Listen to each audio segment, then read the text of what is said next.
আলহামদুলিল্লাহিল্লাযী হাদানা লিল ইসলাম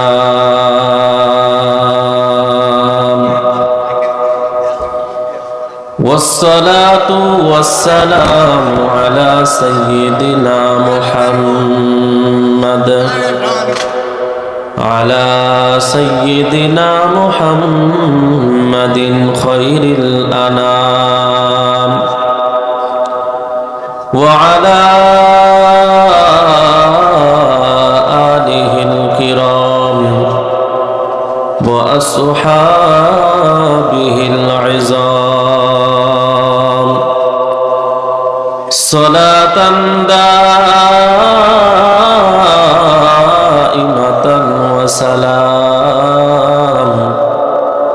وسلاما سرمدا إلى يوم القيام أما بعد فأعوذ بالله من الشيطان الرجيم بسم الله الرحمن الرحيم واعبدوا الله ولا تشركوا به شيئا وبالوالدين إحسانا قال النبي صلى الله عليه وسلم هما جنتك ونارك أو كما قال النبي عليه الصلاة والسلام سبحانك لا علم لنا إلا ما علمتنا إنك أنت العليم الحكيم निकलेगा ज़माना आखिर अहले बिदअत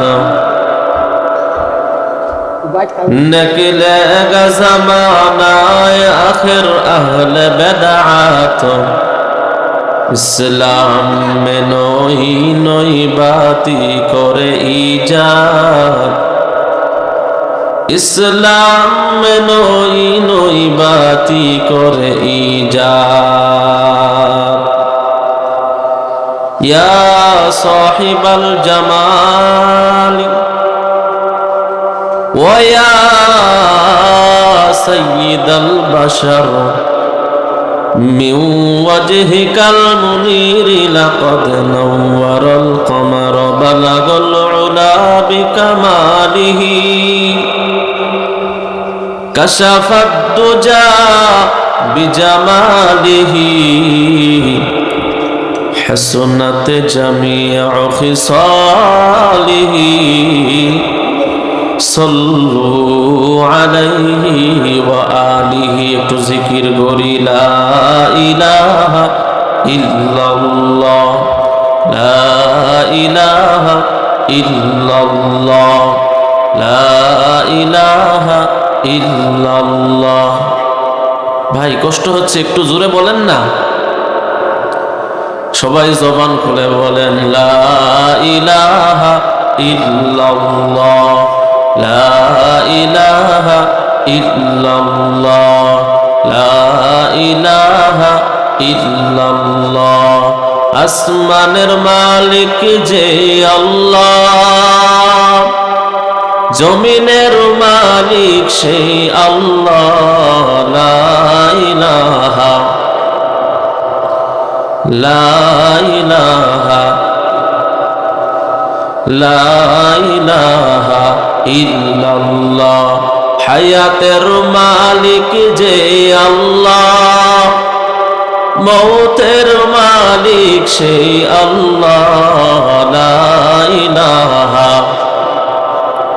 লা ইলাহা ইল্লাল্লাহ সুবহানাল্লাহ আলহামদুলিল্লাহ লা ইলাহা ইল্লাল্লাহ সুবহানাল্লাহ আলহামদুলিল্লাহ লা ইলাহা ইল্লাল্লাহ লা ইলাহা ইল্লাল্লাহ মুহাম্মাদুর রাসূলুল্লাহ। ভাই আওয়াজ হচ্ছে কেন? বক্সের আওয়াজ একটু ঠিক করেন, আর একটু রিভাব বাড়ায় দেন ভাই।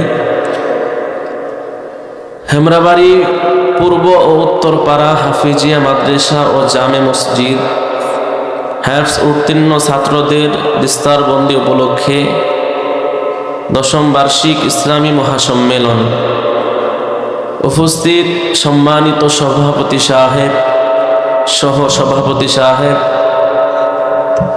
দূর দূরান্ত থেকে আগত এলাকার মুরব্বিয়ানে কেরাম, পর্দার আড়ালে অবস্থানতা সম্মানিতা মা ও বোনেরা, মহান আল্লাহ পাক রব্বুল আলামিনের দরবারে লক্ষ কোটি শুকর ও সুজুদ যে মহান আল্লাহ সুবহানাহু ওয়া তাআলা আমাদেরকে এই কোরআনের বাগানে এসে বসার তৌফিক দান করেছেন। এজন্য সেই মহান আল্লাহ তাআলার দরবারে সকলে দিল থেকে কালিমাতুশ শুকুর আদায় করি, বলি আলহামদুলিল্লাহ। লক্ষ কোটি দুরুদ ও সালাম ওই মদিনাওয়ালার রওজায়, যার ওসিলায় মহাপ্রভু সৃষ্টি করেছেন এ সুন্দরতম পৃথিবী, এবং যার ওসিলায় আজও আমরা নিদ্রা থেকে জেগেই শুনতে পাই মসজিদের মিনার হতে শ্রুতি মধুর আজানের ধ্বনি। সেই সাথে হাজারো সালাম ও দোয়া নবী করিম সাল্লাল্লাহু আলাইহি ওয়াসাল্লামের সুপ্রিয় সাহাবায়ে কেরামদের রূহের প্রতি, যাদের তপ্তক্ষণের বিনিময়ে আজও আমরা ঈমান নিয়ে বেঁচে আছি ইসলাম নামক বৃক্ষের ছায়াতলে।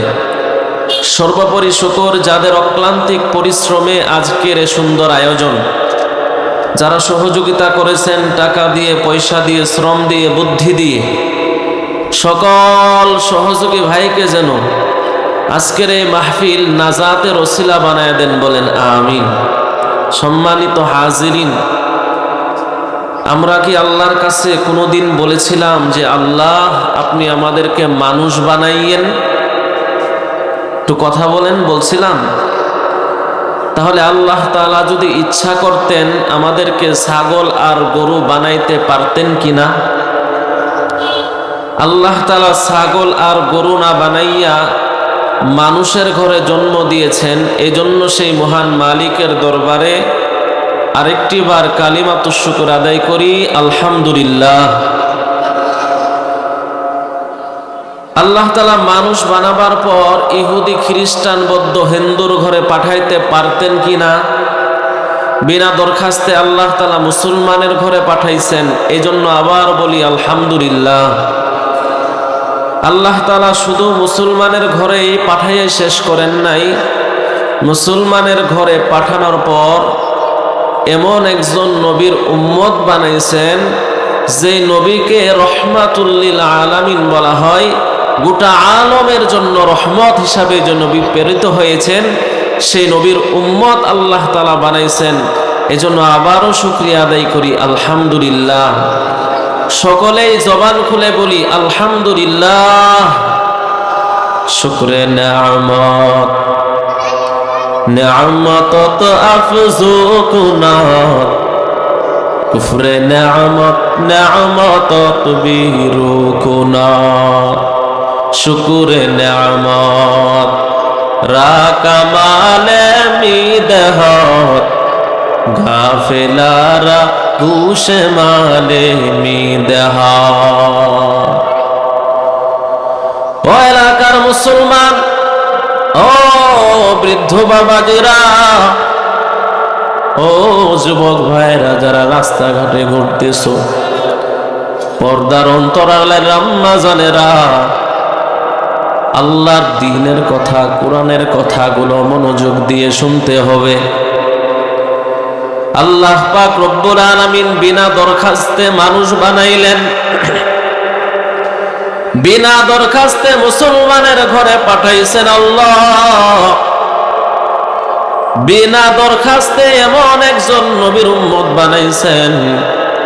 আপনার আমার নবী, মায়ের নবী রাস্তা দিয়ে হেঁটে হেঁটে যায়, হঠাৎ করে সালামের আওয়াজ।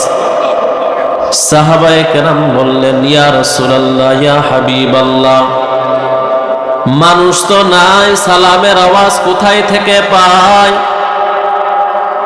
নবী আমার ডাক দেয়া বলে, রে সাহাবায়ে কেরাম, আমি নবী শুধু মানুষের জন্য নবী না, আমি নবী তো আসমানের জন্য নবী, আমি নবী তো জমিনের জন্য নবী। ও সাহাবায়ে কেরাম, আমি নবী সমুদ্রের মাছের জন্য নবী, গাছের জন্য আমি নবী। তোমরা যে সালামের আওয়াজ শুনতে পাও, এই সালামের আওয়াজ কোনো মানুষের না, ওই রাস্তার দুই পাশের গাছগুলো আমি নবীর আগমন পাইয়া আমি নবীরে সালাম জানাই। কেমন মায়ার নবীর উম্মত বানাইছেন আল্লাহ। বিনা দরখাস্তে এমন নবীর উম্মত আল্লাহ তাআলা বানাইছেন। সেই নবীর উম্মত হয়ে বাঁচতে হবে, নবীর উম্মত হয়ে কবরে যেতে হবে।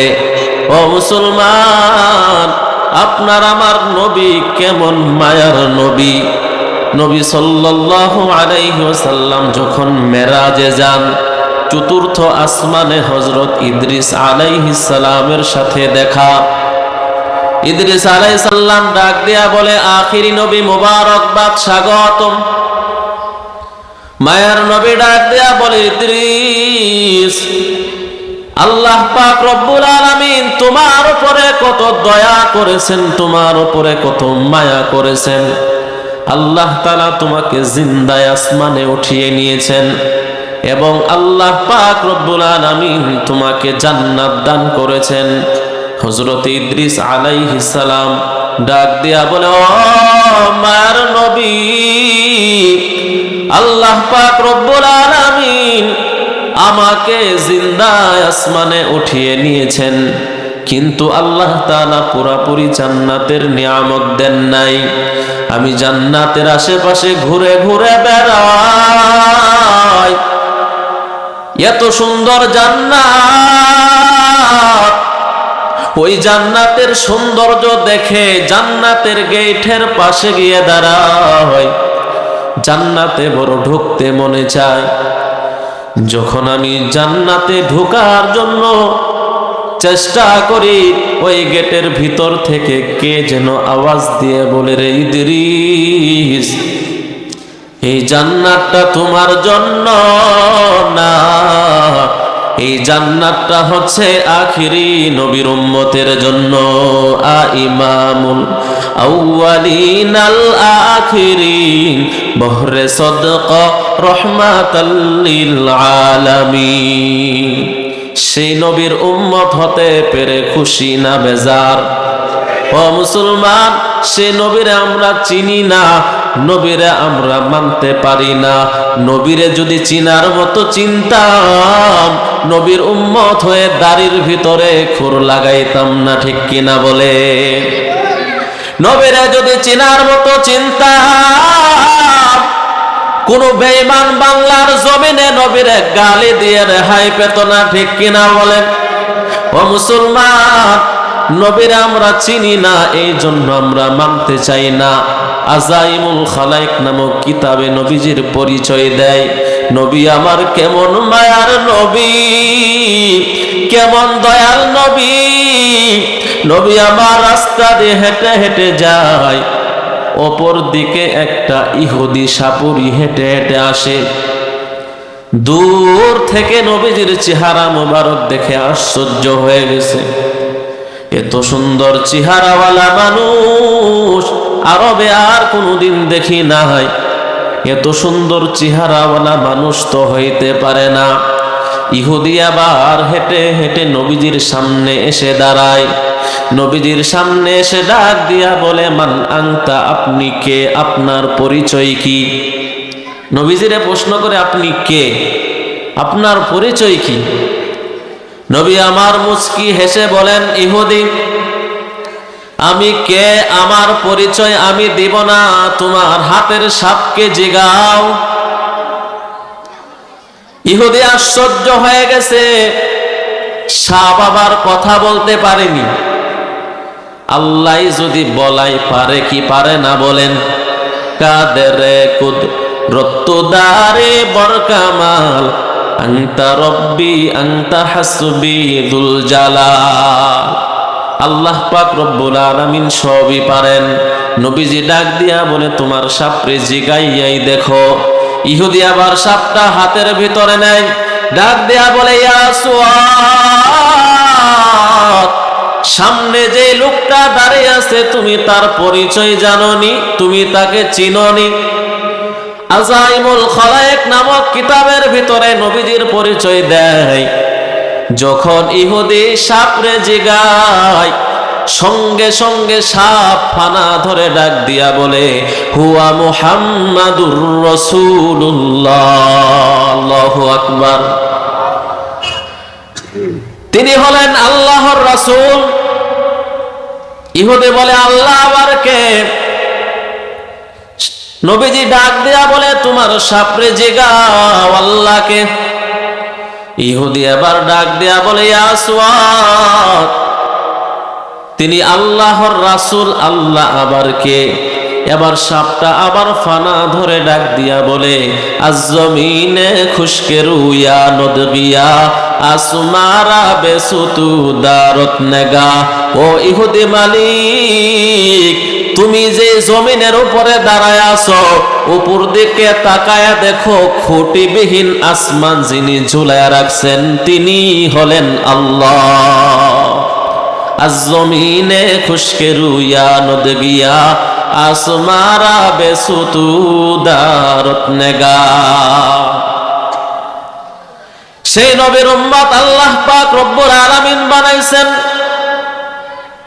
নবীর উম্মত হয়ে বাঁচতে হবে, নবীর উম্মত হয়ে কবরে যেতে হবে রে যুবক।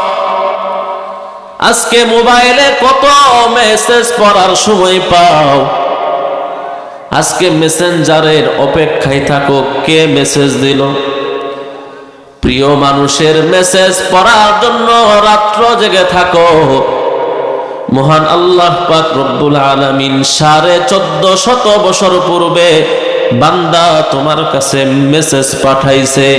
কি মেসেজ পাঠাইছে? তুমি তো একবার আল্লাহর কালাম খুললা না, আল্লাহর কালাম পড়ার চেষ্টাও করলা না। আল্লাহ পাক রব্বুল আলামিন মানুষের শান্তি কামিয়াবি কোথায় লিখেছেন তুমি চিনলা না। আজকে আমরা মানুষ বড় শান্তি চাই, কিন্তু শান্তির পথে চলতে চাই না। শান্তি চাই, শান্তির পথে চলতে চাই না। আমরা সকলেই সফলতা চাই কি চাই না বলেন? ব্যর্থতা কি কেউ চায়? সকলেই সফলতা চাই, কিন্তু সফলতা কোন কাজে, কোন পথে, কোন দিকে আমরা জানি না। এজন্য অনেকে আমরা টাকা পয়সার পিছনে সফলতা খুঁজি। ফজরের নামাজ বাদ দিয়ে আমরা মাঠে ময়দানে রাত্রেও কাজ করি, ব্যবসার জন্য দোকান খুলে ফেলি। বান্দারে ফজর নামাজ বাদ দিয়ে ওই ব্যবসা ক্ষেত খামারের ভিতরে সফলতা নাই, ফজর নামাজ পড়ার ভিতরেই সফলতা। সফলতা কি? সফলতাটা হচ্ছে কাঙ্ক্ষিত বস্তু অর্জন হবার পর স্থায়িত্ব থাকার নাম হচ্ছে সফলতা। একটু খেয়াল করে বুঝবেন, কাঙ্ক্ষিত বস্তু অর্জন হবার পর স্থায়িত্ব থাকার নাম হচ্ছে সফলতা। তাহলে দুনিয়াতে আমরা টাকা পয়সার ভিতরে সফলতা খুঁজি। কবি বলেন, এ তোমার মাল দৌলত এ তেরা শাহী মহল, या वो तुझको छोड़ देगा या उसे छोड़ेगा तू। এই দুনিয়ার ধন সম্পদ হয়তো তোমাকে ছেড়ে অন্যের হাতে যাবে, নয়তো এই তোমার উপার্জিত ধন সম্পদ রেখে তুমি কবরে যাইবা। বলেন তো, ধন সম্পদ আপনি আমি যা উপার্জন করি মরার পরে আপনার আমার হাতে থাকবে? তাহলে এই বস্তুটা আমার হাতে থাকবে না, এটা সফলতার কারণ হতে পারে না। যেমন আপনাদের আশেপাশে নদী আছে, মাছ মারেন মাঝে মাঝে। আল্লাহর এক বান্দা নদীতে গিয়ে বড় একটা বয়াল মাছ ধরছে। বড় বয়াল মাছ ধরাতে খুশি না বেজার? সে খুশিতে নাচানাচি করা শুরু করছে পানির মধ্যেই। এই নাচানাচি করতে করতে আবার তার হাত থেকে বয়াল মাছটা পড়ে গেছে পানিতে। আপনারা শিক্ষিত সমাজ জবাব দিবেন, এই যে বয়াল মাছটা সে পাইল আবার হাত থেকে পানিতে চলে গেল, এটা কি সফলতা? আরো বড় ব্যর্থতা, আরো আফসোসের কারণ। মাছটা পাইলাম না। যে না পাইছে এর কোনো আফসোস নাই, যে পেয়ে ছেড়ে দিয়েছে তার বড় আফসোস। বান্দা, দুনিয়া তুমি যতই কামাই করো এই দুনিয়া তোমার হাতে থাকবে না। যত বড় দুনিয়াদার হইবা মরণের পরে ততই আফসোস, কারণ দুনিয়ার কোনো সম্পদ কবরে নেওয়া যাবে না। ঠিক কিনা বলেন? আমরা অনেকেই সফলতা খুঁজি, অনেক জায়গায় লেখা দেখা যায় স্বাস্থ্যই সফলতার চাবিকাঠি, স্বাস্থ্যই সুখের মূল। স্বাস্থ্যই সুখের মূল। অনেক হাসপাতালে এটা লেখা দেখা যায়। আপনারা বলেন, মসজিদে জুতা চুরি করে। এখন তো জুতা চুরি হয় না, মসজিদের মাইক চুরি হয়। ঠিক কিনা বলেন? আপনাদের এখানে মনে হয় না? মসজিদের ব্যাটারি থাকে না। ঠিক কিনা বলেন? এখনো হারাইছে? মাশাআল্লাহ। আল্লাহর এক বান্দা চোর, চোরও তো আল্লাহর বান্দা নাকি? মসজিদের বড় ডিজিটাল ঘরে চুরি করার জন্য মসজিদে ঢুকেছে। মসজিদের ডিজিটাল ঘড়ি চিনেন তো? নামাইতেছে। এই মুহূর্তে মুয়াজ্জিন সাহেব মসজিদে উপস্থিত। তো মুয়াজ্জিন সাহেব এই চোরকে দেখে বড় আফসোস করলেন, হাইরে মানুষ, এই মসজিদের ঘড়িও কি চুরি করে? একটা আফসোস না? মসজিদের জিনিস কি চুরি করতে পারে? বিবেকে বাঁধে না? মুয়াজ্জিন সাহেব বলতেছে, মসজিদের জিনিসও কি চুরি করে এমন মানুষ আছে? এবার চোর ডাক দিয়ে বলে, তোমার সমস্যা কি? তাই তো? চোর ডাক দিয়ে বলে, তোমার সমস্যা কি? মুয়াজ্জিনকে বলতেছে, ওই সমস্যা মানে তুমি আমার মসজিদের মাইক চুরি করতেছো, এই ঘড়ি চুরি করতেছো।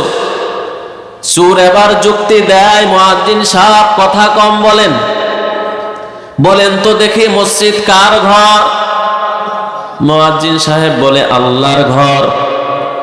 এবার চোর ডাক দিয়া বলে, আমিও তো আল্লাহর বান্দা। আল্লাহর বান্দা আল্লাহর ঘরের জিনিস চুরি করবে, তোমার সমস্যা কি? মুয়াজ্জিন কারো উল্টা ঝাড়ি। মুয়াজ্জিন আবার পাশ থেকে একটা কাঠ নিছে, কাঠ নিয়ে ওরা ধরা মার শুরু করছে চোরেরে। চোর বলে, মারো কেন? কারণটা কি? বলে, তুমিও তো আল্লাহর বান্দা, আমিও আল্লাহর বান্দা। আল্লাহর বান্দা, তোমার সমস্যা কি? তো মসজিদে দুইজন জুতা চুরি করতে গেছে। একজনের স্বাস্থ্য মাশাআল্লাহ অনেক ভালো, আর একজনের স্বাস্থ্য একেবারে খারাপ। বলেন, মারটা খাবে কে বেশি? যে স্বাস্থ্যবান সুস্থ তাকে মানুষ মারবে বেশি। ঠিক কিনা? যার স্বাস্থ্য খারাপ, হেংলা পাতলা, মারলেই মরে যাবে, তাকে কম মারবে। তাহলে মার খাওয়াটা কি সফলতা? সুস্বাস্থ্যের ভিতরেও সফলতা নাই। সফলতা কোথায়? মহান আল্লাহ পাক রব্বুল আলামিন বলেন, قد أفلح من زكاها وقد خاب من دساها। সফলতা হচ্ছে ওই কাজে, ওই পথে যেই পথে আত্মশুদ্ধি আছে, বান্দা নিজের আত্মাকে পরিশুদ্ধ করা। আমার অন্তরে অহংকার আছে, কোরআনের বয়ানে বসে অহংকারটাকে দূর করা। আমার অন্তরে হিংসা আছে, কোরআনের বয়ান শুনে হিংসা থেকে অন্তরকে পবিত্র করা। আমার অন্তরের ভিতরে মানুষের গীবত করার অভ্যাস আছে, এই কোরআনের বয়ান শুনে অভ্যাসটাকে ত্যাগ করা। স্বচ্ছ অন্তরওয়ালা ব্যক্তি হচ্ছে সফল কাম। কদ আফলাহাল মুমিনুন, আল্লাহ পাক রব্বুল আলামিন বলেন ওই সমস্ত মুমিনরাই জান্নাতি হবে যাদের অন্তরটা দুনিয়াতে পরিষ্কার থাকবে। অন্তর পরিষ্কার করার জন্য সবচাইতে উত্তম মাধ্যম হচ্ছে চুপ থাকা, অনর্থক কথা কম বলা। বাতবউম হিচে মাজমুনে বলবস্তন নমি আয়াত, খামুশি মানে দারত কেদার গুফতন নমি আয়াত। আল্লাহ নবী সাল্লাল্লাহু আলাইহি ওয়াসাল্লাম বলেন, উম্মত দুইটি জিনিসের হেফাজতের জিম্মাদারি যদি নাও, আমি নবী তোমাকে জান্নাতে নিয়ে যাওয়ার জিম্মাদারি নিব। দুইটি জিনিসের ভিতরে মাইয়াদমান লিমা বাইনা লাহইয়াইহি ওয়া মা বাইনার রিজলাইহি আযমানু লাহুল জান্নাহ। এক নাম্বার তোমার জবানকে হেফাজত করবা, দ্বিতীয় নাম্বার তোমার লজ্জাস্থানকে হেফাজত করবা। এই দুইটি জিনিসের হেফাজত যদি কোনো উম্মত করতে পারো, নবী বলেন আমি নবী তাকে জান্নাতে নিয়ে যাওয়ার জিম্মাদার নিব। আপনাদের কি খারাপ লাগতেছে? শেষ পর্যন্ত থাকবেন 12টা পর্যন্ত? কে কে থাকবেন না দেখি? মাশাআল্লাহ। রাস্তায় অনেক যুবক ভাইরা আপনারা গল্প করতেছেন, এদেরকে বসায় দেন, আপনারা আসেন, আপনাদের জন্য এই মাহফিল। যুবক ভাই যারা রাস্তাঘাটে আসেন, আমি বিনীতভাবে অনুরোধ করছি আপনারা বসে যান। আল্লাহ তাআলা আমাদের আজকের এই মাহফিলকে কবুল করুন, বলুন আমিন। আল্লাহ পাক রব্বুল আলামিন বলেন, আল্লাহু লা ইলাহা ইল্লা হুয়াল হাইয়ুল কাইয়্যুম লা তাখুযুহু সিনাতুন ওয়ালা নাউম। আল্লাহ পাক রব্বুল আলামিন চিরঞ্জীব, আল হাইয়ুল কাইয়্যুম। আল্লাহ তাআলা আগেও ছিলেন, বর্তমানে মনে হয় নাই, আছে, ভবিষ্যতে থাকবেন কিনা? আল্লাহ তাআলা বলেন লা তাখুযুহু সিনাতুন ওয়ালা নাউম। বান্দারে আমি আল্লাহ তোদেরকে এমন ভালোবাসি, বান্দা রাত্রে ঘুমাও, আমি আল্লাহ ফেরেশতার মাধ্যমে পাহারা দেই। সুবহানাল্লাহ বলবেন না? আল্লাহ পাক রব্বুল আলামিন ঘুমান না। মুসা নবীর উম্মতরা ডাক দেয়া বলে, ওগো আল্লাহর নবী, আল্লাহ পাক রব্বুল আলামিন কেন ঘুমান না একটু শুনে আসবেন। আল্লাহ তাআলার কাছে জিজ্ঞাসা করে, আল্লাহ আমার উম্মতগণ জিজ্ঞাসা করেছে আপনি কেন ঘুমান না? আল্লাহ পাক রব্বুল আলামিন বলেন, আওহাল্লাহু ইলা মূসা আলাইহিস সালাতু ওয়াস সালাম, হে মূসা কুল্লি হাউলা,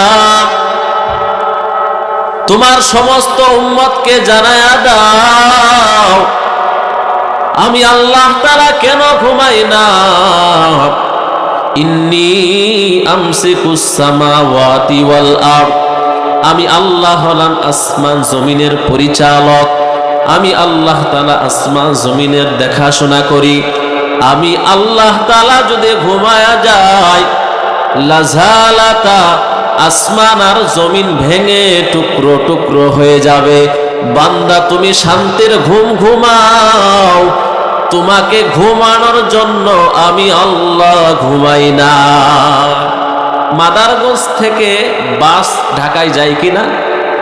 গেছেন কোনোদিন? বাসে যাত্রী থাকে অনেকগুলো, ড্রাইভার থাকে একজন।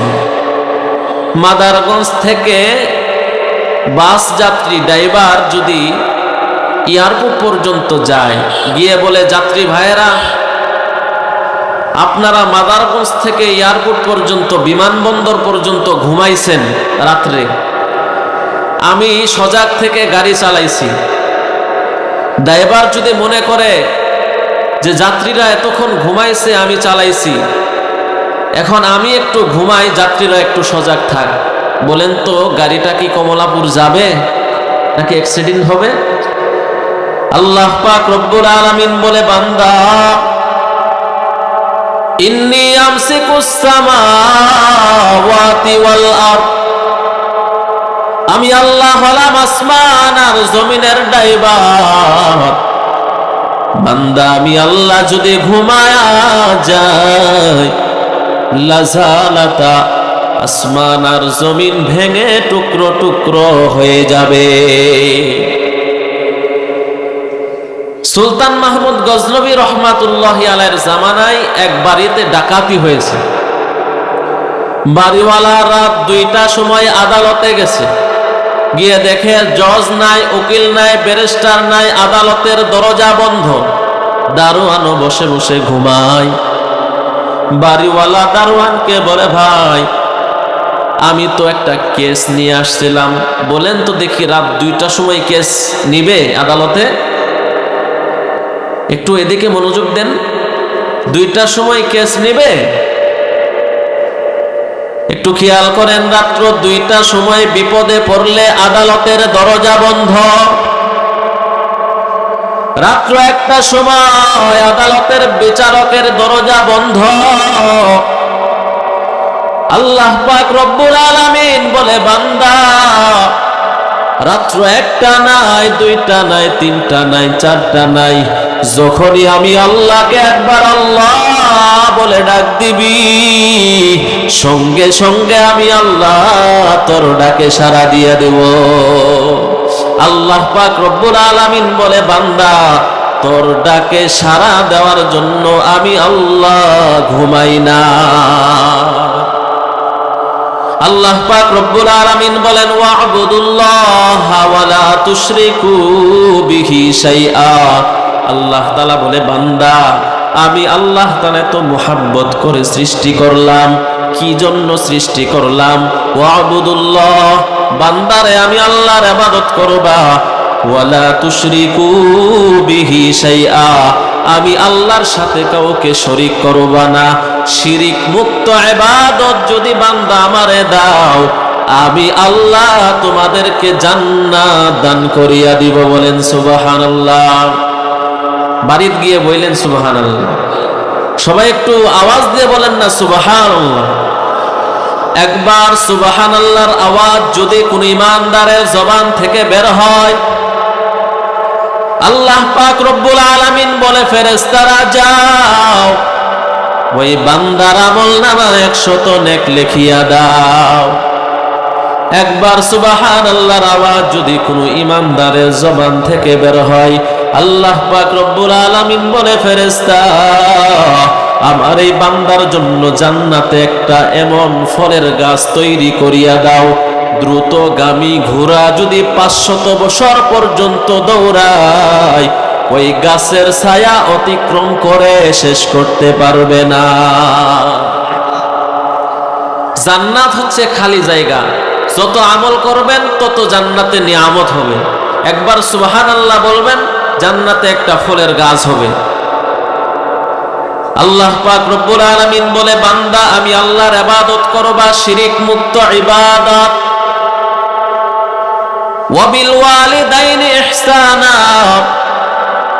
বান্দারে শুধু ইবাদত করলেই হবে না। এ যুবক ভাইয়েরা একটু ভালো করে শুনে নাও, তোমার জীবনটা যদি সুন্দর করতে চাও, তোমার জীবনটা যদি আলোকিত করতে চাও, পিতা মাতার সাথে সদ্ব্যবহার করো।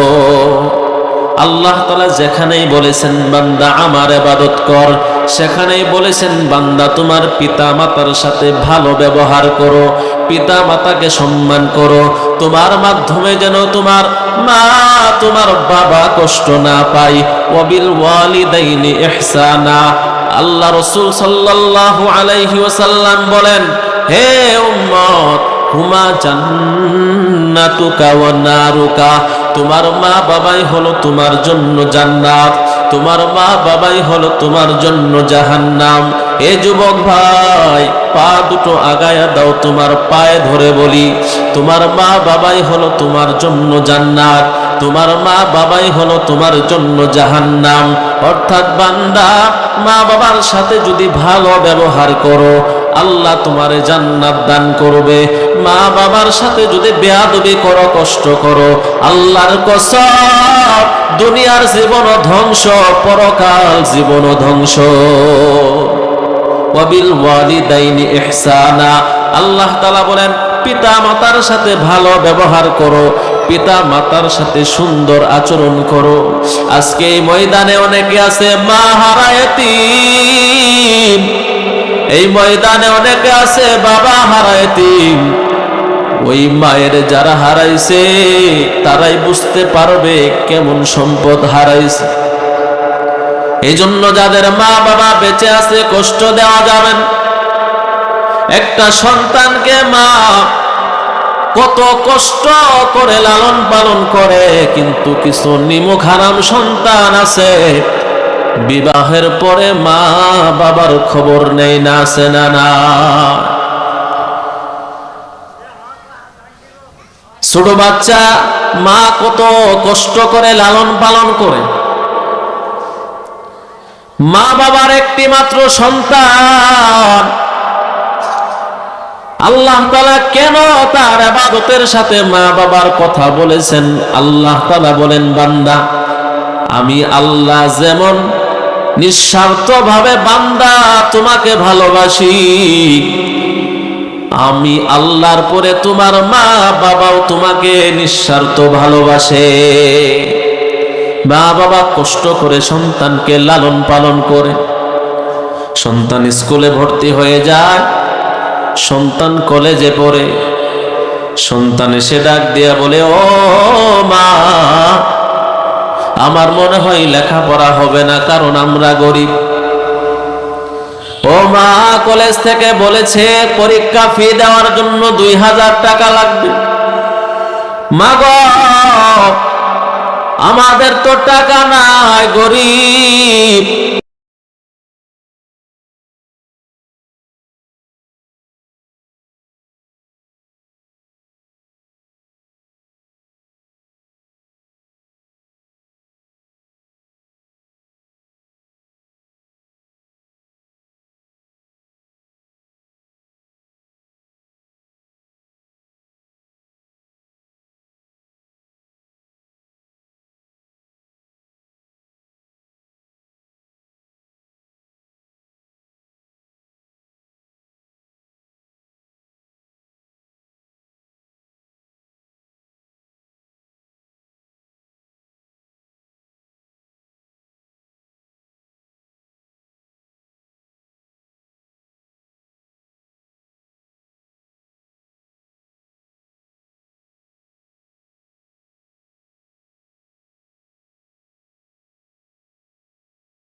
নামাজ পড়ে 3 রাকাত, মাগরিবের নামাজের পর এশার নামাজ পর্যন্ত অন্ধ মহিলাটা আল্লাহর নামে জিকির করে, ইবাদত করে।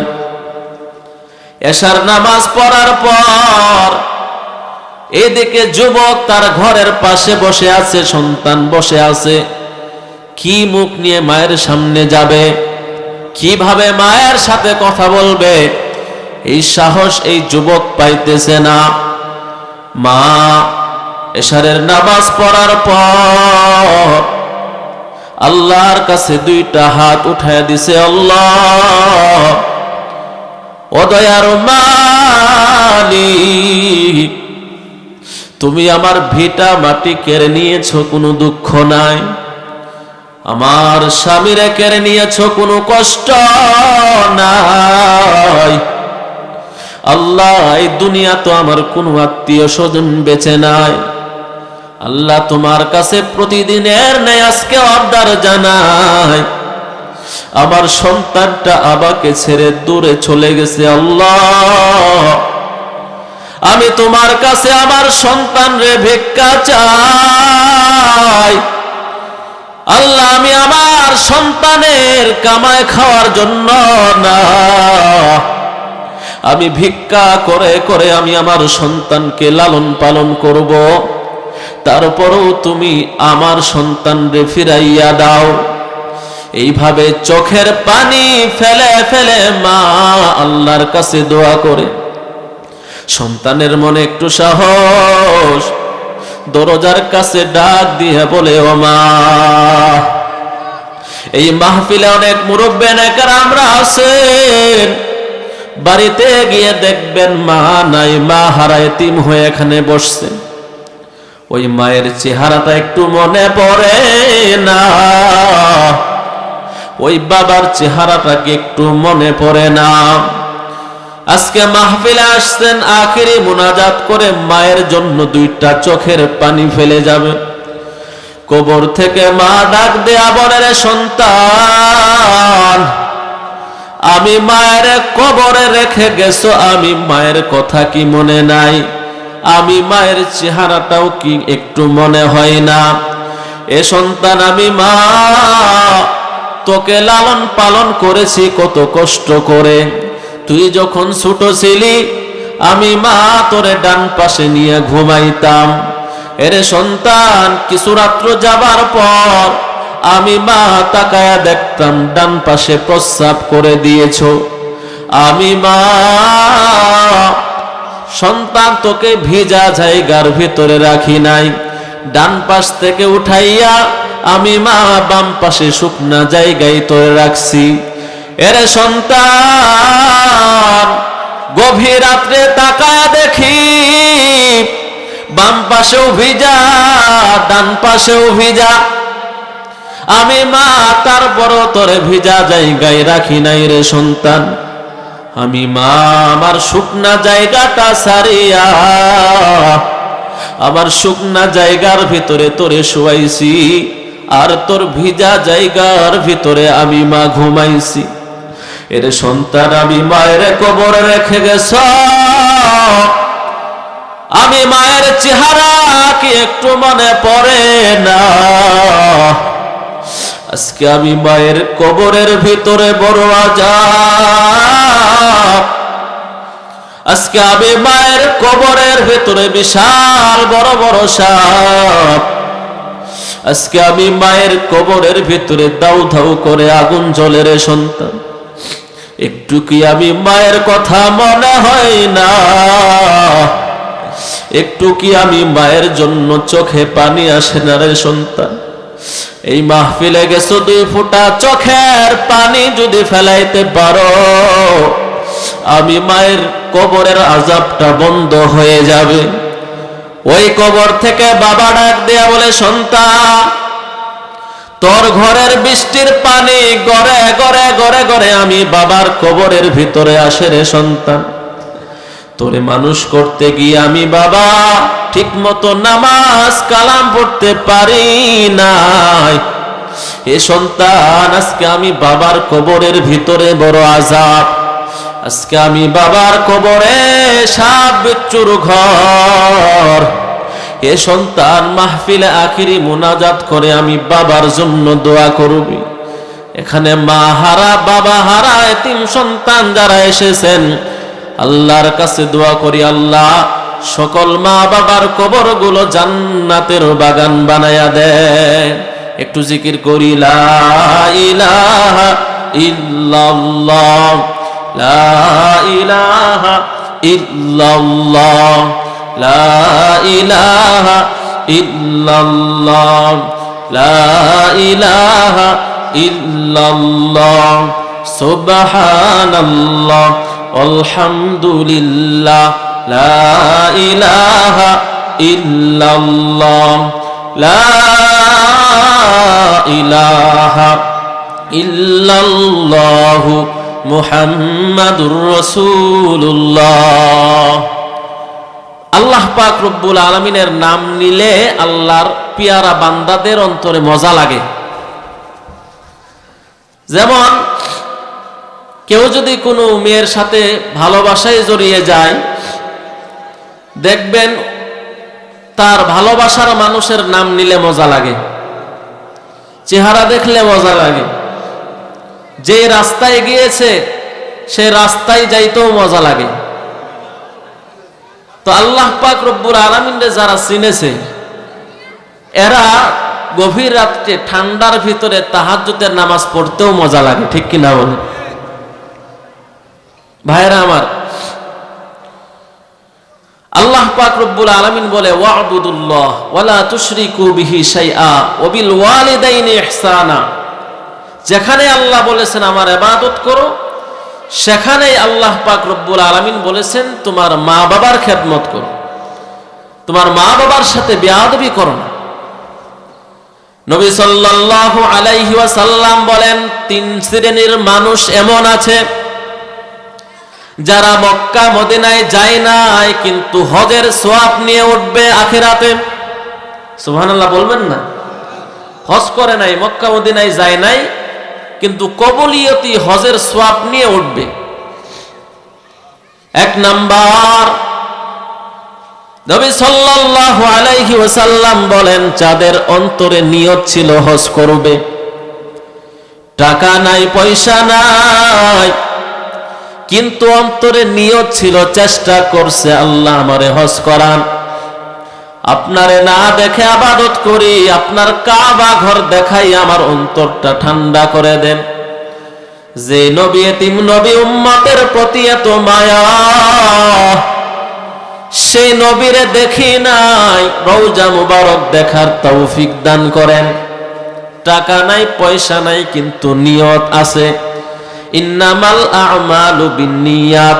বান্দা যদি কোনো নেক কাজের নিয়ত করে, নিয়ত করার সঙ্গে সঙ্গে আল্লাহ ওই নেক কাজের সওয়াব তার আমলনামায় দিয়ে দেয়। তাহলে নিয়ত করতে তো টাকা লাগে না, কি বলেন? তাহলে আমরা নিয়ত রাখবো আল্লাহ যেন আমাদের মক্কা মদিনায় নাই হজ না করাইয়া মরণ না দেয়, বলেন আমিন। এইটুক নিয়ত যদি কোনো বান্দার অন্তরে থাকে, আর এই বান্দা যদি মক্কা মদিনায় নাও যাইতে পারে, হাসরের ময়দানে কবুলিয়তি হজ এবং উমরার সওয়াব নেশে দাঁড়িয়ে যাবে। নবী সাল্লাল্লাহু আলাইহি সাল্লামের লম্বা একটি হাদিস মুসলিম শরীফের, হাসরের ময়দানে ডান পাশে থাকবে আমলনামা, বাম পাশে থাকবে বদআমল। ডান পাশে থাকবে নামাজ, রোজা, হজ, যাকাত, নেকামল, দান সদকা সমস্ত সওয়াব। বাম পাশে থাকবে পাওনাদার, দুনিয়াতে কাউকে গালি দিয়েছিলেন সে পাওনাদারটা বাম পাশে থাকবে। দুনিয়াতে কারো সম্পদ লুণ্ঠন করেছেন, কারো টাকা পয়সা মেরে খেয়েছেন, বাম পাশে পাওনাদার থাকবে। দুনিয়াতে কারো গীবত করেছিলেন, বাম পাশে পাওনাদার থাকবে। হিসাব শুরু হয়ে যাবে, ডান পাশের আমলগুলো পাওনাদারকে দেওয়া হবে। আপনি কাউকে অন্যায়ভাবে আঘাত করেছিলেন, আমলনামা দিয়ে দেওয়া হবে।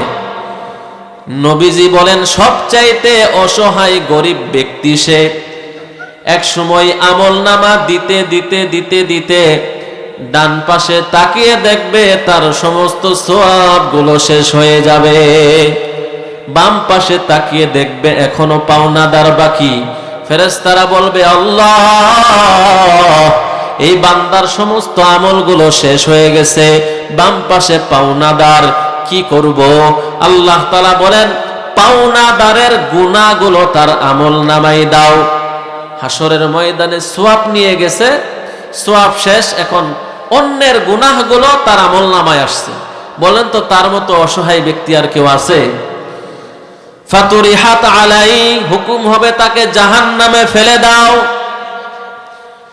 এই বান্দাকে জাহান্নামে ফেলে দেওয়া হবে। কিন্তু কিছু কিছু মানুষকে আল্লাহ পাক রব্বুল আলামিন কুদরতি ভাবে আটকায়া দিবেন, জাহান্নামে পড়বে না। ফেরেশতারা অবাক হয়ে যাবে, আল্লাহ,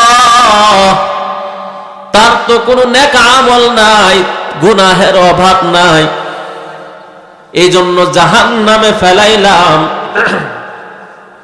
কিন্তু জাহান্নামে পড়ল না, আপনি আটকায়া দিলেন, কারণটা কি? আল্লাহ পাক রব্বুল আলামিন বলবেন, আমার এই বান্দার এমন একটা আমল আছে, ফেরেশতারা তোমরাও জানো না, আমার এই বান্দার এমন একটা আমল আছে, শুধুমাত্র আমি আল্লাহ জানি। ফেরেশতারা বলবে, কিসের আমল? আল্লাহ তাআলা বলবে, বান্দার কবুলিয়তি হজের আমল আছে। ফেরেশতারা বলবে, আল্লাহ, সে তো জীবনে মক্কা মদিনায় যায় নাই। আল্লাহ বলে, ফেরেশতারা, আমার এই বান্দা দুনিয়ার বুকে ছিল গরীব, মক্কা মদিনায় যাওয়ার সুযোগ হয় নাই, কিন্তু আমার বান্দা বড় নিয়ত করেছিল মক্কা মদিনায় যাইবে। আমি আল্লাহ তার নিয়তটা কবুল করেছিলাম, ওই নিয়ত করার বদলতে আমি আল্লাহ তার আমল নামায় হজের সওয়াব দিয়ে দিয়েছি। দ্বিতীয় নাম্বার কারণ, মান সাল্লাল গাদাতা ফি জামাআহ সুম্মা ক্বাদা ইয়াযকুরুল্লাহ সুম্মা সাল্লা রাকাতাইনি কানাত লাহু কাআজরিন ওয়া হাজ্জাতিন ওয়া উমরাতিন। ক্বালা রাসূলুল্লাহ সাল্লাল্লাহু আলাইহি ওয়াসাল্লাম, তাম্মাতিন তাম্মাতিন তাম্মা। দ্বিতীয় নাম্বার, একেবারে সহজ আমল, যে আমলটা করলে কবুলিয়তি হজ এবং উমরার সওয়াব পাওয়া যায়। বলবো কি? বলবো? শুনলে কিন্তু আমল করা লাগবে, শুনলে আমল করা লাগবে। হজ করতে কত লাখ টাকা লাগে? 4-5 জামানা নাই, 7-8 লাখ টাকা লাগে, 6-7 লাখ টাকা লাগে। তাহলে এমন একটা আমল বলবো আজকে, মাত্র 10 মিনিট সময় সে আমলটা করতে পারবেন। নবীজি 3 বার বলেছেন, তাম্মাতিন তাম্মাতিন তাম্মা, পরিপূর্ণ পরিপূর্ণ পরিপূর্ণ হজ এবং উমরার সওয়াব পাবে। বলবো? সবাই এদিকে খেয়াল করেন। প্রধান মেহমান চলে আসছেন, অত্যন্ত চমৎকার আলোচনা করবে। আমি বিনীত অনুরোধ জানাবো, সকলে শেষ পর্যন্ত থাকবেন ইনশাআল্লাহ। নবী সাল্লাল্লাহু আলাইহি ওয়াসাল্লাম বলেন, মান সাল্লাল গাদাতা ফি জামাআহ, তোমরা ফজরের নামাজ জামাআতের সাথে আদায় করবে। পড়ি তো ফজরের নামাজ, কে কে পড়ছি আজকে হাত উঠান তো। অনেক কম। আল্লাহ তাআলা সকলকে পড়ার তৌফিক দান করেন, বলুন আমিন। মান সাল্লাল গাদাতা ফি জামাআহ, ফজরের নামাজ পড়বে জামাআতের সাথে। সুম্মা ক্বাদা ইয়াযকুরুল্লাহ, বান্দা যেখানেই ফজরের নামাজ পড়েছে সেখানেই বসে বসে আল্লাহর জিকির করবে। কার জিকির? হাত্তা তাতলু আশ-শামস, সূর্য উদয় হওয়া পর্যন্ত, সূর্য ওঠা পর্যন্ত। সূর্য উঠে যাবে 15 থেকে 20 মিনিট পর। সুম্মা সাল্লা রাকাতাইনি, 2 রাকাত নামাজ পড়বে। কয় রাকাত নামাজ? সুম্মা সাল্লা রাকাতাইনি, 2 রাকাত নামাজ পড়বে, ইশরাকের নামাজ। নাম কি? ইশরাকের নামাজ। সুম্মা সাল্লা রাকাতাইনি কানাত লাহু কাজরিন হাজ্জাতিন ওয়া উমরাতিন। নবী সাল্লাল্লাহু আলাইহি ওয়াসাল্লাম বলেন, যদি কোনো বান্দা ইশরাকের 2 রাকাত নামাজ এইভাবে পড়ে, কাজরিন হাজ্জাতিন ওয়া উমরাতিন, আল্লাহ পাক রব্বুল আলামিন এর বিনিময়ে একটা কবুলিয়তি হজ এবং উমরার সওয়াব দান করিয়া দেয়। قال رسول الله صلى الله عليه وسلم তাম্মাতিন তাম্মাতিন তাম্মা। নবীজি 3 বার বলেছেন পরিপূর্ণ পরিপূর্ণ পরিপূর্ণ হজ এবং উমরার সওয়াব দান করে দেন। আল্লাহ আমাদেরকে আমল করার তৌফিক দান করুন। আলোচনা শেষ করছি। 3য় নাম্বার, আপনার যদি মা বেঁচে থাকে, ওই মায়ের চেহারার দিকে যদি নেক নজরে তাকাও, হে যুবক, কিসের ধান্দায় কিসের নেশায় পড়ে গেছে? নবীজি বলেন, মায়ের চেহারার দিকে যদি কোনো সন্তান নেক নজরে তাকায়, আল্লাহ তাআলা তাকেও কবুলিয়তি হজ এবং উমরার সওয়াব দান করিয়া দেয়। তাহলে মা বাবা যাদের নাই তারা তো কপাল খারাপ। তাহলে কেমনে এই হজের আমলটা করবেন? আপনারা কি চান আপনার মা বাবারা কবরে থেকেও হজ এবং উমরার সওয়াব পাক? চান কি না? কে কে চান? তাহলে ওই ইশরাকের 2 রাকাত নামাজ পড়ে মা বাবার জন্য সওয়াবটা পৌঁছায়া দিবেন।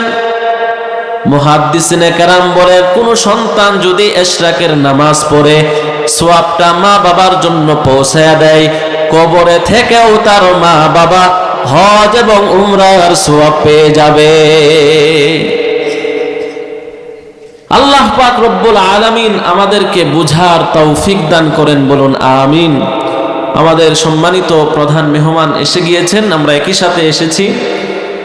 আসার পথে অনেক ঝামেলাও হয়েছে, 2-3 বার অ্যাক্সিডেন্ট হওয়ার এরকম হয়েছিল। গাড়ির টান 80-র উপরে, হঠাৎ করে সামনে দিয়ে দৌড় দিছে। আল্লাহ বাঁচাইছে তারে, আমাদেরও বাঁচাইছে। যাওয়ার পথেও যেন আল্লাহ তাআলা নিরাপদ সফর দান করেন। সকলে বলেন আমিন। ওয়া আখিরি দাওয়ানা আনিল হামদুলিল্লাহি রাব্বিল আলামিন। আসসালামু আলাইকুম ওয়া রাহমাতুল্লাহি ওয়া বারাকাতুহু।